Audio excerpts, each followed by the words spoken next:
All right, so let's go ahead and look at some examples now. So this first one, we are looking at the work and energy for a spinning grindstone, okay? And we're considering this person who is spinning this grindstone by placing her hand on its edge and exerting a force through part of its revolution, as shown in this figure. In this example, we verify that work done by the torque she exerts equals the change in rotational energy. Okay, so for part A, it asks how much work is done if she exerts a force, so she's exerting a force, F, equals 200 newtons, through a rotation of 1 radius. So our theta is 1 radian. Okay, and the force is kept perpendicular to the grindstone's radius, which is 0.32 meters. Okay, at the point of application, and the effects of friction are negligible. So again, we're looking for work. So net work. So let's go ahead and look at these equations again. And our net work is going to be work equals our net torque times theta. Okay, so net torque times theta. Okay, now remember that torque is force times our radius. So net force times our radius times theta. Okay, so this will be our net work. So we can go ahead and plug all of these values in. 320 meters times our force, just 200, times our theta, which is 1 radian. Okay.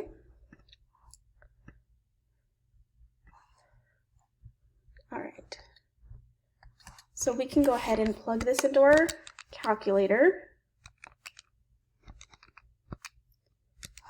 And we get 64 Newton meters, or 64 joules. Remember that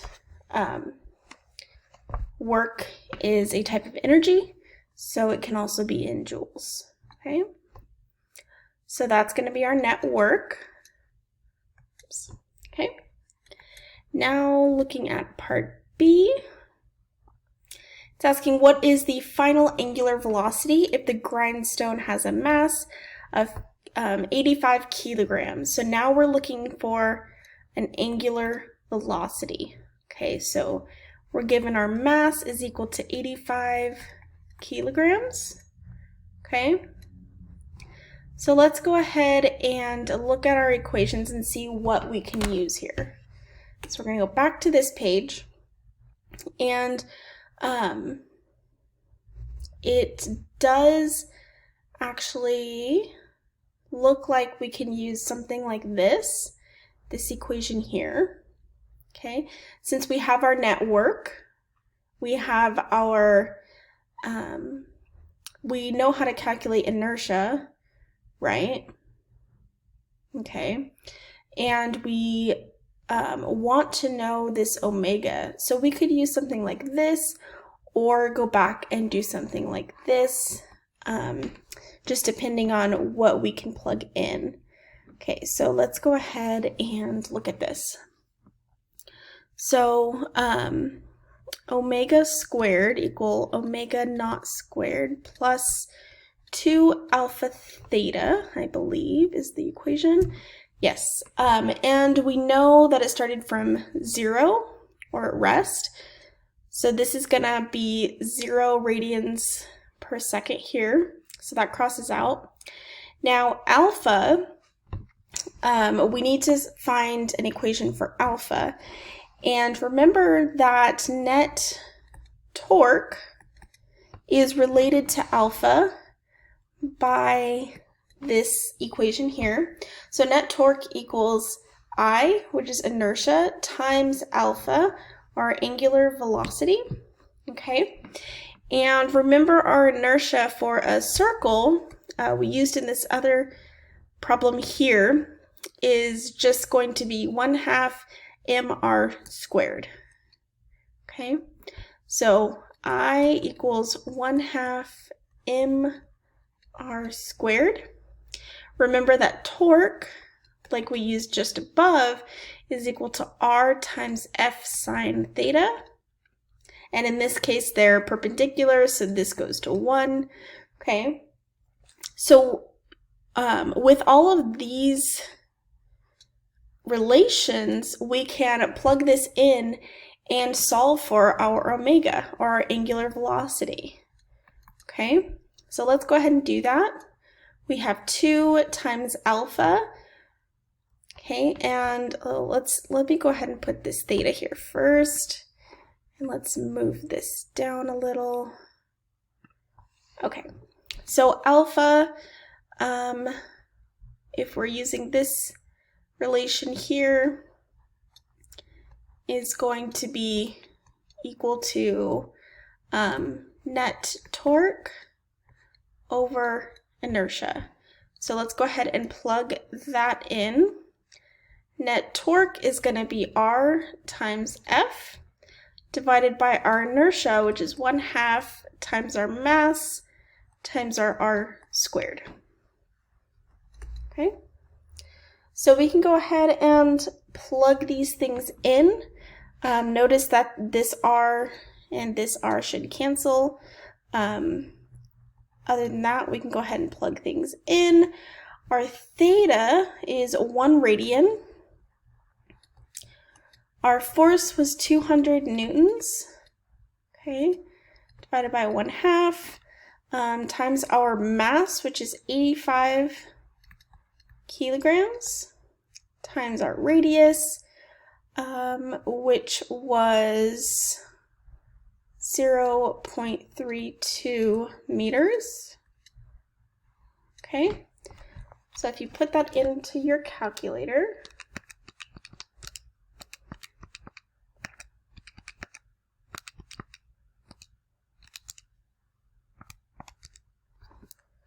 you will get, let me go ahead and move this a little. Oops. You will get 29.4. And this should be in radians per second. Okay. So this is my angular velocity, my final angular velocity. Okay, so then I want to find the final rotational energy, okay? And they hint that it should equal the work done, okay? So let's see, part C. So remember that our kinetic energy, rotational, is going to be very similar to our kinetic energy that we looked at previously, or linear kinetic energy. It's going to be equal to 1/2 I omega squared. And I can double check that. Yes. Okay. So we just solved for omega. So we can go ahead and plug these things in. Our I is, remember, 1/2 mr squared. And we'll plug in that value here. So 1/2 times 1/2 is 1/4. Our mass is 85 kilograms. Our radius is 0.32 meters. Just go ahead and move that a little. And our omega is 29.4 radians per second, and this is going to be squared. Okay. So again, this is my kinetic energy, rotational kinetic energy. that is going to be our final energy. Okay, so note that it's just asking for our rotational energy, the final one. Okay, so we're just going to look at that. So if we plug this into our calculator,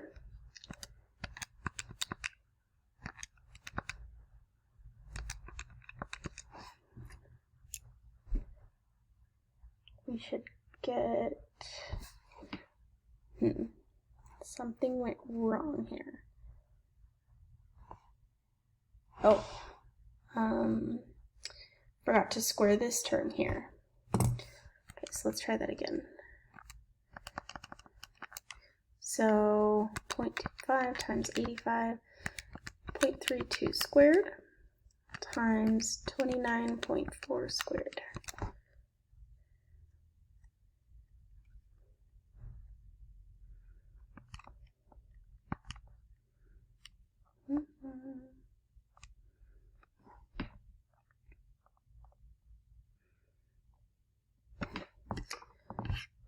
Let's see.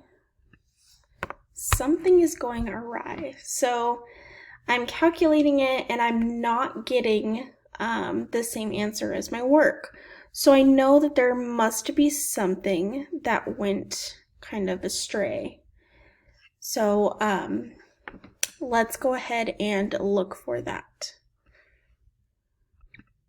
Okay, I found it really quickly. When doing part B, I forgot to square root both sides. So here I have omega squared and then omega, and I forgot to square root this. So it should really be the square root of 29. Okay, so let's go ahead and fix that. So it was 29.4, I believe.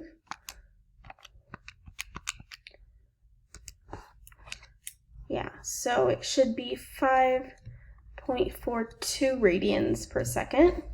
And see how when, kind of life lesson for me too, is going too fast will not help. Okay, so this is 5.42. Okay. Now let me calculate it. Let's do this again. So that times 0.25 times 85 times 0.32 squared. Okay, now I'm getting, 64.0. And that is in joules. Okay. So now notice that my value here is the same as my work done. Okay. So it's good to have these checks to make sure that you're on the right track. Okay. So if it ever says it should equal this or blah, blah, blah in the problem, make sure that that is true. They're not lying to you. They're trying to hint something. Okay, is that way if you miss something simple like I did, I just didn't square root it, I was going too fast, then you can go back and find that mistake and fix it. Okay? All right, so let's see.